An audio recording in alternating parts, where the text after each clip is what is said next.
speech for only 5 minutes. And as she does that, the panel that is for this session, the future of digital mental health and innovation, please get ready because immediately after this, you are the ones that are coming on stage to conclude today's discussions. And afterwards, we are going to have a cake cutting session. Instructions will be given afterwards. And please, for the moderator, Sharon, this session should take only 45 minutes so that we can quickly wrap up today's discussion. Thank you. Hi everyone. I know you are shocked because I was equally shocked because I was apparently a keynote speaker and I was not aware of it. I was only aware of being a panelist speaker, so I had actually prepared for it. So that means that you're going to be lucky because my keynote is not going to be a keynote. I'm going to take even less than the 5 minutes because I know we are all exhausted and we probably want to go take tea and finish the day, right? So my name is Anissa Rashid. I'm a neuropsychologist by profession, a mental health practitioner, and I work with Nivishe Foundation, where we focus on access and justice to mental health and well-being. We work across, we work in Kenya, but also regional. Several of us I know have heard of Nivishe Foundation. And how many of us have applied for our fellowship? You've applied.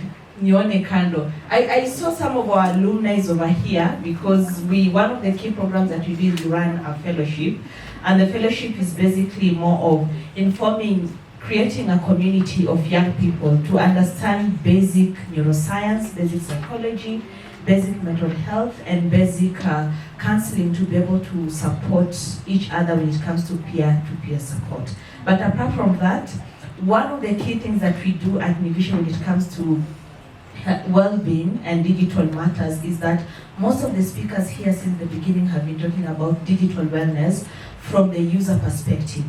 At Nivishe Foundation will be dealing with digital wellness from the people behind the screens. And who are those? Those are people like the content moderators. I'm not sure if some of us have had the case of the Meta case, where some employees of Metas who are content moderators were suing Facebook and Meta. Because have we heard of that case? It is happening in Kenya. So there's this case that happened last year actually, where content moderators are basically the people you see if you use your social media, any platform, and you are not able, 1 minute you are able to see something gross, 1 minute it's not there. So it is the work of the content moderator behind the screen to make sure within 5 seconds they've removed any gross image, any pornographic material, any person committing or attempting suicide or dying by suicide, any killing. In fact, so they're exposed to very, very harmful information first before it reaches to you. So their work is to protect you. But unfortunately, there are no labor laws to protect them or any technological advancement laws to protect them from this harm. So what happened is that when they are working on this, their employer just decided to let them go. So what does that happen? What does that mean? That means that one day you've woken up, you no longer have a job, but also you are actually affected mentally. Because imagine all the things you've gone through the years. There's no mental health and psychosocial support. Your work is to just sit on the screen each and every single day and to remove just content moderate. Make sure that the content that each and every one of us uses on social media is actually protected and harmless. So they go through more harm than us. So our work is to make sure that when people are talking about digital wellness from the user's perspective, we are there supporting the mental health and wellness from people such as the content moderators who do not have access to these services, but also we don't have labor laws protecting them. This includes also Uber workers. And I know sometimes with such kind of things is that it's two ways. Sometimes we are more harmful to them, sometimes they're more harmful to us, right? So whenever there's a screen, it makes us tend to less humanize the people behind the screen. So we see them as people who are just there to offer services and less human. So how do we make sure that we are bringing mental health and well-being and empathy? I had somebody really insisting on empathy in the morning. and making sure that these people we are seeing, we are humanizing technology. Just because somebody is working behind the screen to give us whatever we are having, doesn't mean that they do not have the capacity or the ability to be seen as human beings who have emotions, they usually even have bad days, but because we are customers, we are like, I'm giving you a 0 star because you did not do this and this and this, right? So how do we humanize people? And that is actually my keynote, and a call to reflection, that as much as we are all thinking about digital, we remember that we are all users. We are coming with it from the user's perspective. What about the people who are behind the scene and they're doing most of the work to protect us from harmful things, and they're not well protected, or the people who offer services from Glovo to, I don't know what you may have a Glovo service provider and you're expecting them, even it's raining in Nairobi, you do not care. In fact, you rate them badly if they chelewa, because of what? Because we are not human enough to see it's raining. Maybe there could be an issue, just one of those first things. So how do we also humanize technology? I'll share more of what we do at Nivishe in the panel, but this was what my keynote speech kidogo was about, a call of reflection to make sure that we become more human as much as we're using technology, and we change our perspective a little from thinking more of ourselves as the users, but from the people who are providing us the services. Knowing that even ChatGPT itself, the content was created by who? Young Kenyans, actually. Majority of it was created by young Kenyans. Do we know it? Do we know that? So, and then their payment is very kidogo kabisa, but our labor laws are not able to protect such things. So as we are working towards policy and advocacy and all those kind of things, at the end of the day, we are human.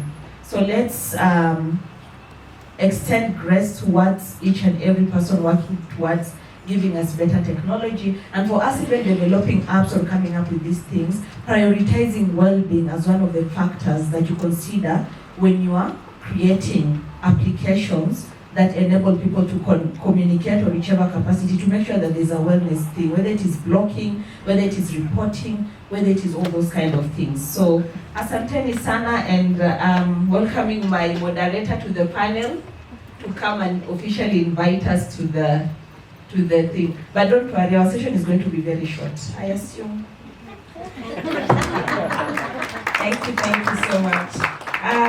Good evening, good afternoon. It's evening. I hope you're all doing okay. You're not that tired. Sorry, my voice is a bit sore. I have a sore throat. There's a flu going around in Nairobi. It's been a long day, I presume. Yeah? Yeah, you're tired? You're thinking about traffic, what to Thika Road? Yeah, I really hope I really feel pity for Thika Road people. I don't know how you do it.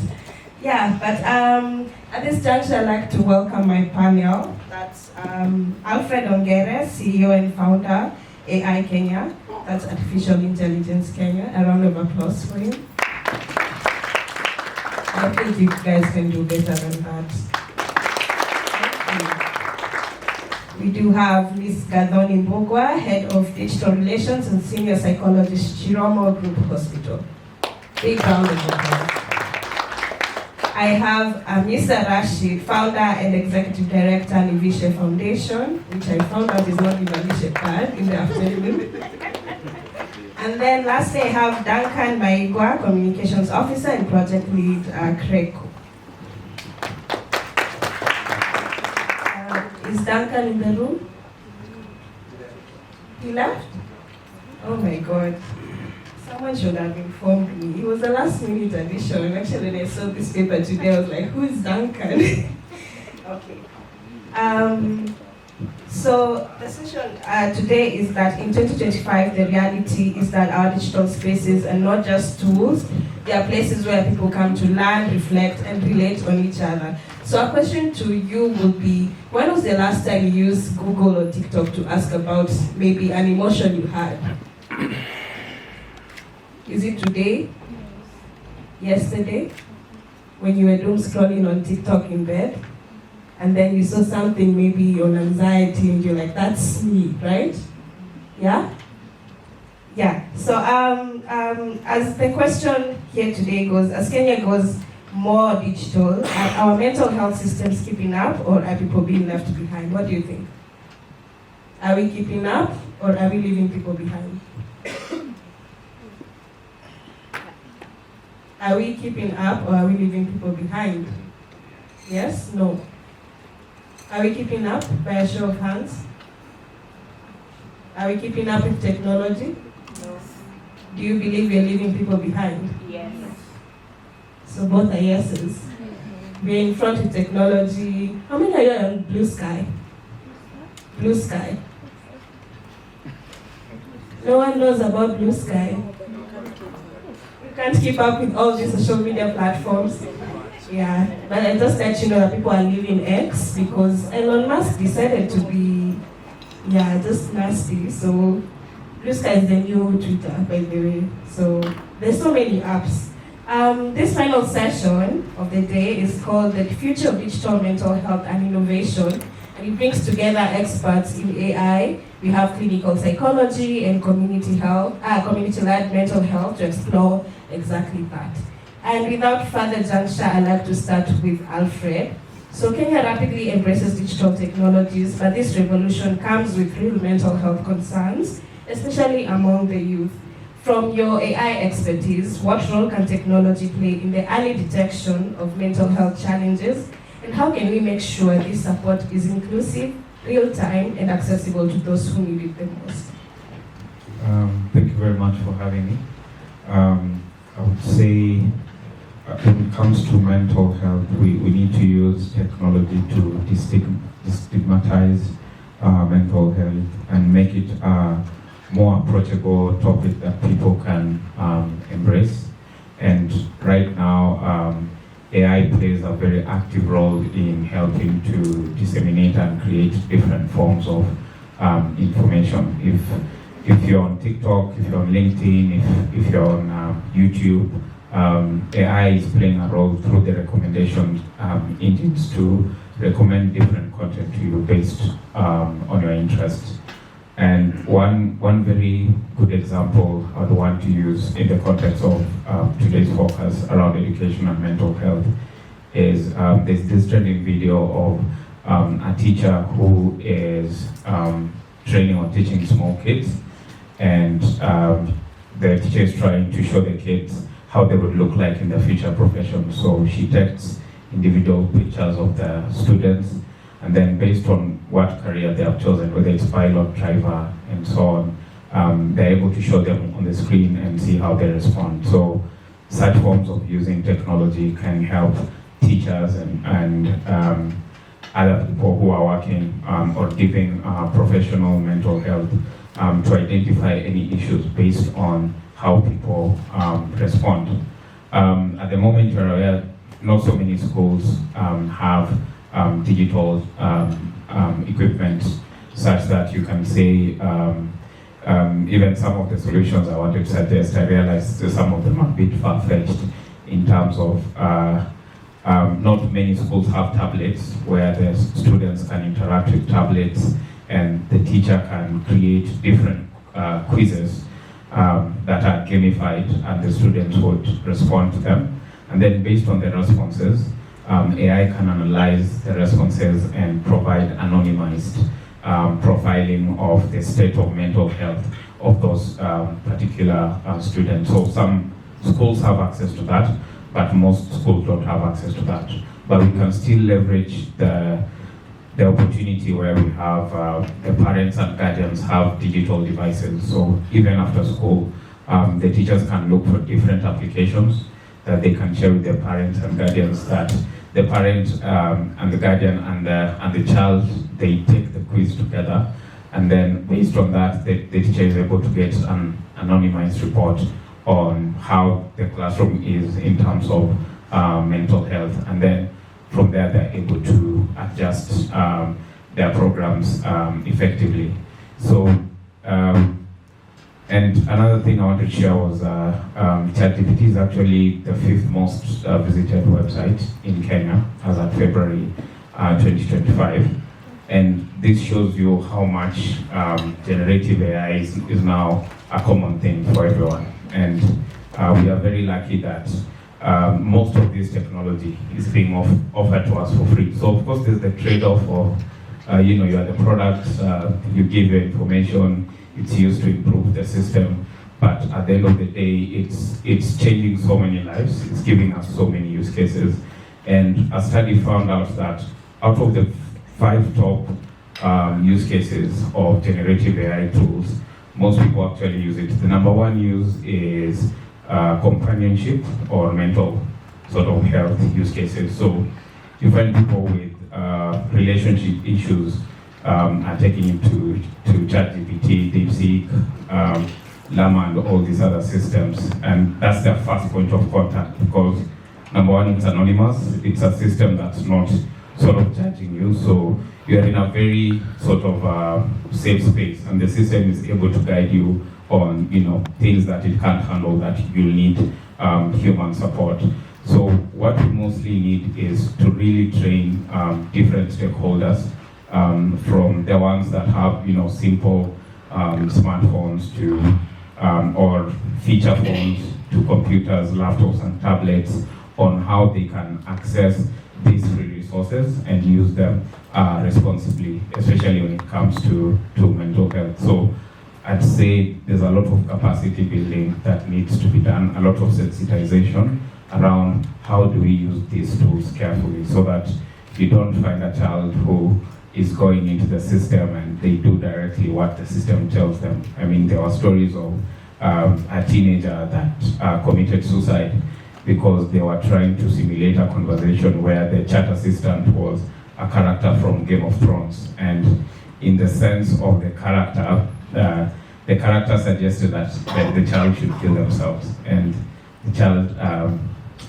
correct me if I use the wrong term, died by suicide. So we need a lot of sensitization around, yes, these tools are here, these tools are free to use, but we need to use them responsibly. Thank you so much. I liked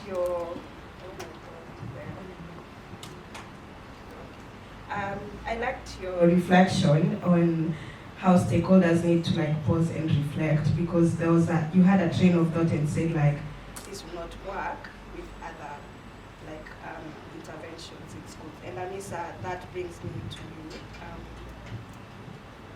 Was his microphone malfunctioning during other sessions? It's working now, thank you.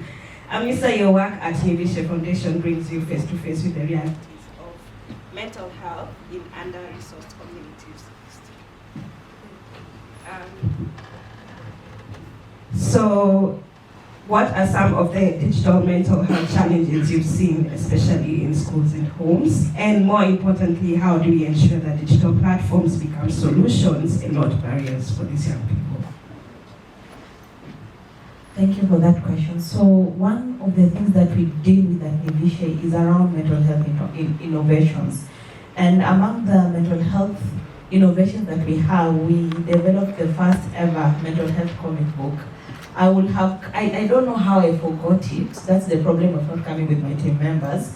At least some of us could have gotten the copy of the comic book, but it's uploaded on the Nivishe website. So our work is to how do we make it accessible, and accessibility is not only in terms of getting the services or the mental health literacy, but it is more of, is the language accessible? Do people understand? People with disability, do they have also access to this kind of interventions? So one of the things that my team worked on, it's an online therapist. I promise I did not pay them. It's called Anissa GPT. I did not pay them to name it my name, but the online therapists, they've used ChatGPT because the research that we did was that a lot of young people are tired of downloading apps, and there are hundreds of mental health apps out there. So we decided to use ChatGPT to actually make it a therapist that can speak in Swahili and Sheng and has referral pathways. So if you go talk to it, it's like a therapist, like a chatbot, but you can talk to it in whichever language that it comes. So what are the challenges that comes with innovations? One of the things is that most mental health information and knowledge that we get in the continent are Euro-American. Like the knowledge, everything, even the case studies that we get is Euro-American. So the first thing, even when we are developing apps and all those kind of things, is from that model. So how do we make sure that even the mental health knowledge is actually from the community that we serve, and it is not coming from the colonial perspective whereby we feel that we know better about mental health and we can educate the communities, but rather how do we have knowledge exchange and learn from our community what they are doing so that we can integrate it into our innovation. So one of the main challenges is how do we make sure that we decolonize mental health knowledge and mental health literacy, so that even when we are putting it into our apps, into whatever digital platform, it exists as something that it is for us, by us, and with us. The other challenge that is there is also a matter of accessibility. When we're having this conversation, it's only happening in the urban areas, right? So what about the people from rural areas? You're working with refugees, right? So what about the refugees that you're working with? And for us, it has taken a journey because we assume that, okay, as you're working with refugees, we are working with Sudanese refugees for a trauma-informed fellowship. And for us, it took us to change the curriculum, the model, everything into Sudanese Arabic and even deliver it. But from another person's perspective, it would be just, oh, we are doing a fellowship for the sake of doing a fellowship, right? The other aspect is who controls or who brings the agenda and who controls the narrative of what is the ideal mental health topic that should be discussed.